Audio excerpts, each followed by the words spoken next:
నెహెమ్యా అంటే యెహోవా ఆదరించును అని అర్థం. దేవుడు మొదట నెహెమ్యా జీవితంలో పనిచేయుట ప్రారంభించాడు. అతని ద్వారా అనేకులు దేవుని పని కొరకు పురికొల్పబడ్డారు.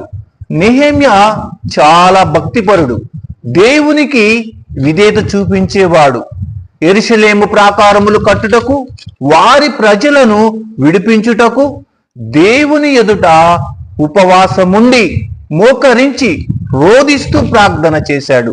తనకు దేవుని దగ్గర జవాబు వచ్చు వరకు ప్రార్థించాడు. దేవుడు రాజు రాణిల హృదయము నిమ్మలపరచి సానుకూలంగా స్పందించేలా దేవుడు తన కృపను చూపించాడు.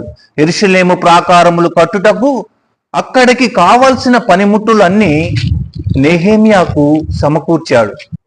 నెహెమ్యా దేవుని కృపను బట్టి 6 నెలలు కట్టాల్సిన యెరూషలేము ప్రాకారములను 52 రోజుల్లోగా పూర్తి చేయుటకు దేవుడు కృప చూపించాడు. అదే విధముగా నెహెమ్యా ప్రార్థించినట్లు మనము కూడా మన జీవితాల్లో కార్యము జరిగే వరకు ప్రార్థన చేస్తే మన కుటుంబాలలో కూడా దేవుడు మేలు జరిగిస్తాడు.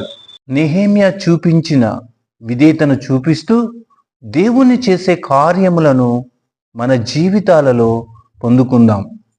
ఆమేన్.